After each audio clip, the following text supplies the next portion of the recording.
What's up, kabayan? Welcome back to my channel. For today's video, we talk about labor law for Filipinos here in Poland. So let's go!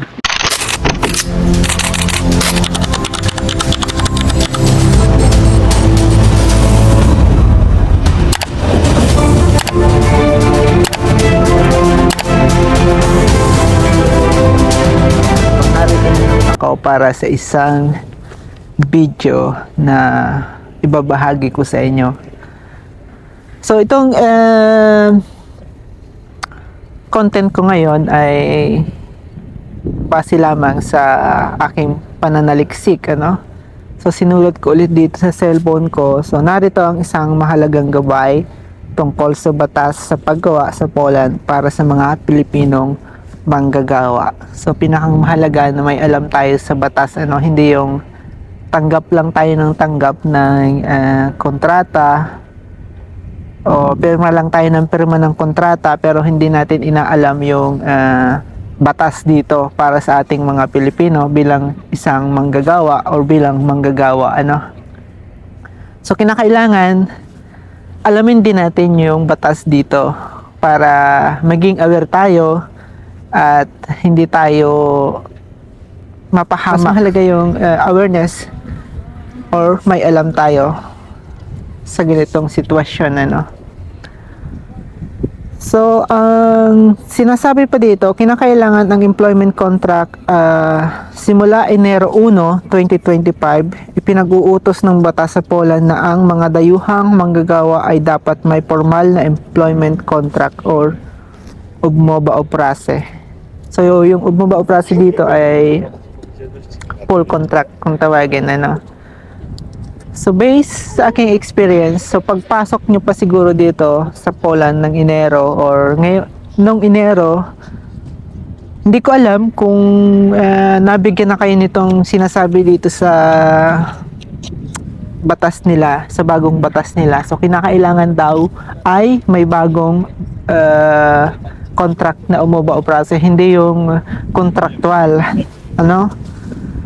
So tatanungin ko yung iba kong mga katrabaho before, kasi ang pagkakaintindi ko dito, mga kabayan, ay para lang ito sa mga bagong pasok pa lang sa Poland, ano. So kinakailangan bigyan sila ng umoba o prase or full contract. Syempre yung agency siguro binibigyan sila, so bawal na yung mandate contract, ano. Malinaw na sinasabi dito. So mga responsibilidad ng employer at empleyado, tungkulin ng employer. So dapat tiyakin ng employer na ang dokumento ng empleyado or working permit ay legal at valid. So ang pagkuha ng manggagawa ng walang tamang permit ay may katapat na malaking multa at legal na parusa. So yun nga, sinasabi ko yan dito. So, kailangan laging i-double check nyo yung working permit nyo, double check nyo lahat kung kailan yung expired para makapag-prepare kayo, para advance kayong makapagpasa ng application sa immigration dito sa Poland. So, abisahan nyo rin yung agency ninyo or yung person na nag-handle sa inyo, ano. So, mas mahigpit na ang inspection. So ito na, dito na tayo, di ba? So sinasabi dito ang mga awtoridad sa Poland ay may kapangyarihang magsagawa ng biglaang inspeksyon sa mga lugar ng trabaho upang matiyak ang pagsunod sa mga batas na paggawa. So ito yung sinasabi ko sa inyo. So kinakailangan meron kayong photocopy. So may kopya kayo ng working permit ninyo, ng decision letter, ng passport kung nakalimutan nyo yung original copy or wala kayong original copy. So kinakailangan may copy kayo para pagdating ng checking, so sinasabi dito na may kapangyarihan ng mag-check ang mga otoridad ng Poland, mga kabayan. So kahit ako, laging nandito sa bag ko yung TRC or yung temporary residence card ko, mga kabayan. Para once na i-check yung papers ko or yung documents ko, so ibibigay ko muna yung TRC ko kasi nandun naman kasi na yung PESEL number ko. So, madidetect na yung record ko or yung data ko dito sa Poland, ano. So, isang paalala ko sa inyo yan. So, kinakailangan, kung wala pa kayong TRC or Temporary Residence Card, dalhin nyo yung passport nyo kung may visa pa kayo, kasi yun yung pinakang mahalaga para hindi kayo paghinalaan ng otoridad dito sa Poland, ano. So lalo pa ngayon na nagkaroon ng pagbabago sa regulation ng batas ng immigration, so mas mainam na mag-ingat, ano, mas mainam na laging prepare, aware. So yun ang pinakang magandang alas na maipapayo ko sa inyo, ano. So, kapag may bagong update ulit mga kabayan, so i-update ko kayo. Paulit-ulit ko naman kayong sinasabihan or nag-update, gumagawa ako ng bagong video para yung mga kababayan na nangangarap pa lang mag-abroad dito sa Poland. Kasi yung iba gumagawa ng video, tsaka yung mga old kong video, so hindi yun updated. Kaya lagi ako nag-update ng video, kaya puntahan nyo lang yung YouTube channel ko from the start kung gusto nyong panoorin. So may mapapanood kayo. So lahat ng kaalaman ko or experience ay ibabahagi ko sa inyo, ano, ng walang pag-aalinlangan mga kabayan. So sinasabi ko nga, mostly yung video ko ay base sa experience ko, ano, kaya hindi nyo pwedeng asahan ng 100% yan. So ito ay gabay nyo lamang para magkaroon kayo ng idea para doon sa mga bago na paparating pa lang dito sa Poland, ano. So hindi nyo ako pwedeng sisihin kung may mapanood kayong at i-apply nyo sa sarili nyo, ano. So ito'y gabay nyo lamang mga kabayan. So malinaw ito, bagong labor law dito sa Poland ngayong 2025, ano. So kinakailangan ay aware kayo. Hindi pwedeng lagi lang kayong aasa sa kasamahan ninyo na mga Pilipino dito. So kinakailangan bilang isang individual may alam kayo para pag na-check kayo ng otoridad, alam nyo yung sasagot nyo, alam nyo yung ipapakita ninyo, di ba? So yun yung pinakang mahalaga bilang isang OFW dito sa Poland, ano. So maging independent kayo, huwag nyong sisihin yung kasamahan nyo lagi na Pilipino na hindi kayo tinutulungan. So lahat tayo dito ay busy sa paggawa ng pera mga kabayan. So ako rin, busy rin ako sa paggawa ng pera. Pero itong libangan ko paggawa ng video ay isa lang sa maitutulong sa inyo para maging aware din kayo katulad ko, ano. Nakakapanood nitong mga kababayan ko, so paki-advise nyo yung mga kaibigan ninyo or mga kamag-anak na nandito na sa Europe na nagnanais makapasok dito sa Poland or mag-move dito sa Poland. So unang-una, paki-check yung visa entry ninyo. Kung yung visa entry ninyo ay multiple, so okay, pwede kayong pumasok dito. Pero kinakailangan intay muna kayo ng working permit, ano, para sigurado na may legal kayong trabaho dito pagpasok nyo dito sa Poland. Huwag kayong pumasok dito sa Poland nang wala pa kayong working permit.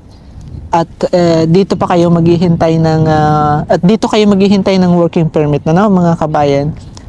So wag kayong magpadala sa mga marketing strategy ng mga agencies dito sa Poland, lalong-lalo na sa ating mga kabayan na seller or marketing strategy nila na mabibigyan agad kayo ng working permit. Ang ending, mapapahama kayo kasi hindi kayo nabigyan ng working permit dahil hindi nyo nabasa yung visa entry nyo. Isa lang pala, pangdyan lang pala sa bansa. For example, pangdyan lang pala sa Hungary, pangdyan lang pala sa Czech Republic. So may mga ganyang sitwasyon mga kabayan, ano, kaya kinakailangan mag-ingat. Double check ang dokumento, huwag magpadala kaagad sa mga marketing strategy ng ating mga kababayang gumagawa ng paraan para kumita ng malaking pera, ano. So, bilang isang OFW, isang legal na OFW dito sa Poland, so, tinatyaga ko talaga kung ano yung meron ako dito.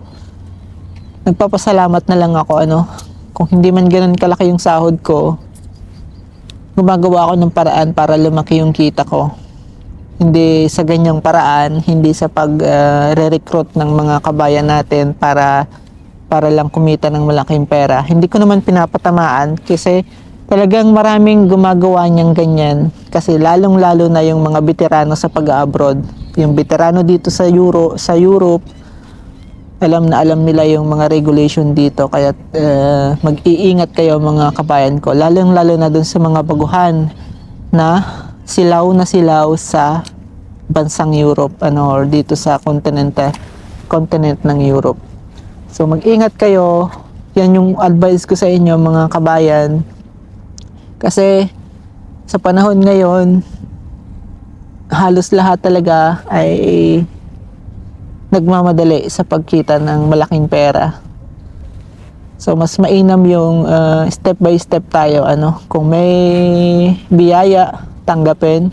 Kung wala, magpasalamat pa rin kasi bilang isang OFW dito sa Poland, hindi ako naghahangad ng sobrang laki. Talagang gumagawa ako ng paraan para magkaroon ng extra na pera. So, ang libangan ko ay ganito, gumawa ng content para maging aware yung ibang kababayan. Nagpa-part-time kung meron, naglilinis ng kwarto, nag-waiter kung meron, nagpapaupa sa paglilinis ng apartment kung meron. Kung wala, makikita nyo akong gumagawa ng vlog, nagbabaka sakaling kumita ng pera sa mga ganitong kalakaran for the future. So, isang advice ko yan para sa mga kababayan ko na talaga namang nai-scam ng kapwa nating kabayan or nai-scam ng ibang lahi, ano, dahil sa nasisilaw sila sa ganda ng Europe, ano, sa ganda ng bansa, ano yun, sa safety ng bansa. So, maraming mga propaganda at marketing strategy ang mga scammer, mga kabayan. Kaya't mag-iingat kayo mga kabayan, ano. So isang paalala ko yan sa inyo, maging aware kayo kung kayo pupunta dito sa Poland, maging aware kayo sa mga bagong labor law. Huwag kayong magpadala sa mga salita lang na bahala na, ano. Dito na kayo maghintay ng working permit. Ang ending, iiyak talaga kayo. Yung iba nating mga kabayan naranasan yan. So, kaya binibigyan ko kayo ng paalala. Kailangan maging aware kayo sa mga bagong regulasyon ng batas dito sa Poland, ano. Kaya mas mahalagang mag-check kayo or panoorin nyo tong mga video na to. So, isang paalala lang to mula sa channel ko na Adrian Wagan. At magkita-kita tayo sa mga susunod kong video. So, once again, my name is Adrian and thank you so much.